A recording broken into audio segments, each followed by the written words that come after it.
एक समय की बात है, एक जीवा दत्ता नाम के, उनको तत्वा भी कहते हैं, दो भाई थे ब्राह्मण, और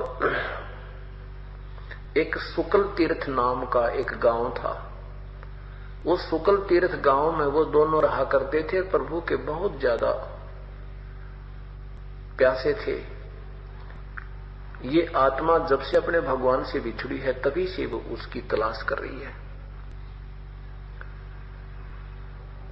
इसको कोई भी कहीं बता देता है ये भागी जाती है, कोई पहाड़ों पर बता देता है केदारनाथ के मंदिर में, ये वहां भी पहुंच जाती है। कोई बताता अमरनाथ के मंदिर में भगवान मिलेगा, ये वहां भी पहुंच जाती है, चाहे मरे चाहे जिए, क्योंकि इसको मालिक चाहिए, उसके बिना इसका कति गुजारा नहीं है।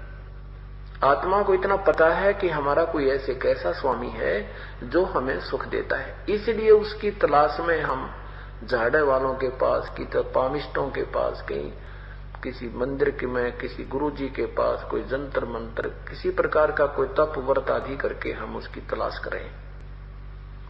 तो उन पुण्यात्माओं ने प्रभु की तरफ में सभी मंडलेश्वरों के पास गए, तो उन्होंने देखा भी जहां भी जाते हैं जो संत बोलता है हमें वो अच्छा लगता है, दूसरे के पास जाते हैं वो उससे भी अच्छा लगता है, तीसरे के पास जाते हैं वो इससे भी अच्छा लगता है।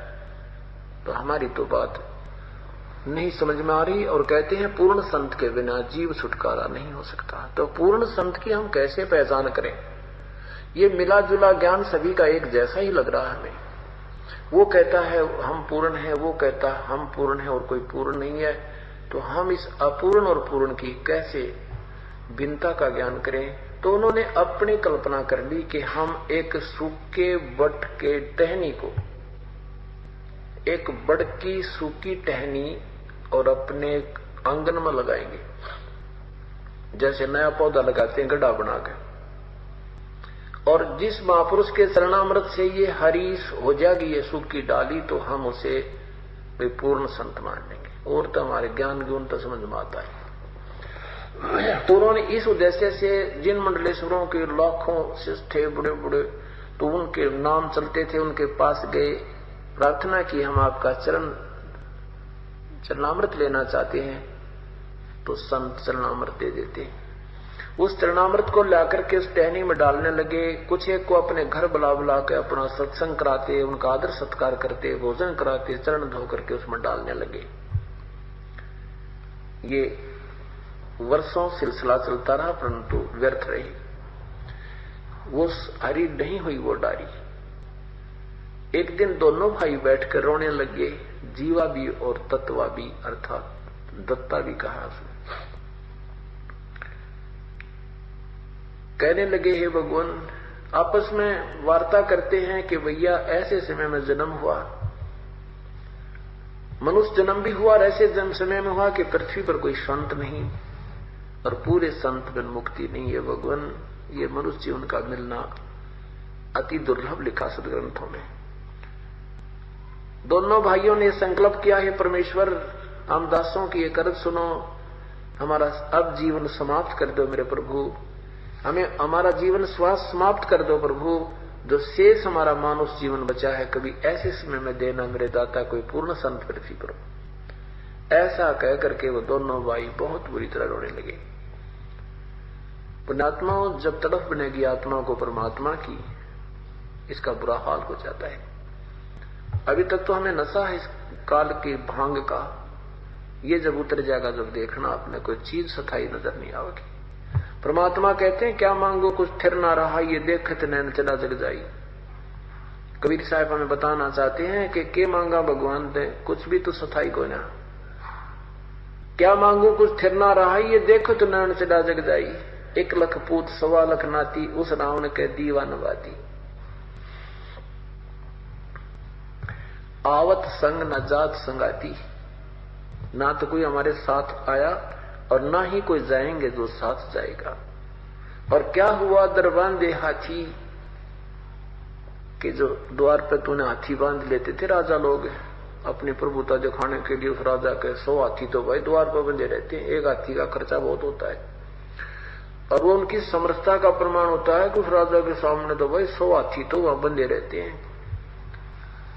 तो परमात्मा कहते हैं ये 2 दिन के हाथी, झूठा फोकट राजोर पाट पटेगा अंतरे, सतगुर लगे ना कान न से ये संतरे। के राज और पाट ये फोकट है, व्यर्थ है, अंत में तेरी बहुत विरानवाटी होगी, क्योंकि तुझे पूर्ण संत और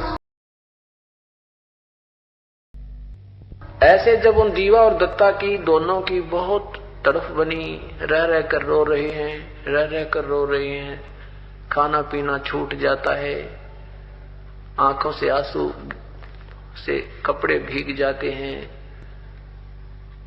परमात्मा प्रगट हुए। परमेश्वर कबीर साहब उस नगरी में प्रगट हुए और वहां उनके दरवाजे के सामने ऐसे घूम रहे हैं जैसे किसी का घर ढूंढ रहे हों, अजनबी से बनकर। अब जीवा बाहर खड़ा था,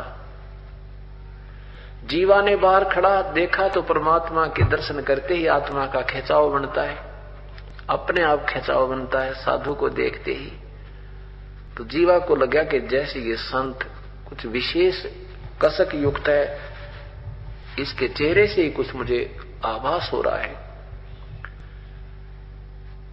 अपने भाई दत्ता से आवाज लगाई, अंदर आकर के दत्ता एक महात्मा आया है, आपकी आज्ञा हो तो साधु को घर ले आऊं। अब दत्ता ने कहा कि जीवा रहने दे, दबी दबाई बात नहीं, ये संत नहीं रहे पृथ्वी पर, और कई दिन रोना पड़ेगा, इनके पास खक नहीं है भाई, रहने दे तो। अब जीवा कहता है आपकी आज्ञा हो तो मेरा मन करता है कि इस संत को ले ही आऊं। तो दत्ता ने सोची भाई की आत्मा क्यों मैंने दुखी करी, यूं चाहता है तो भाई ठीक है ले आ, तेरी इच्छा है तो मैं क्यों मना करूं।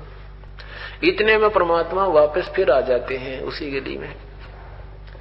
जीवा ने कहा कि महात्मा जी ये दास का मकान है, झोपड़ी है, कृपा पद रखिए।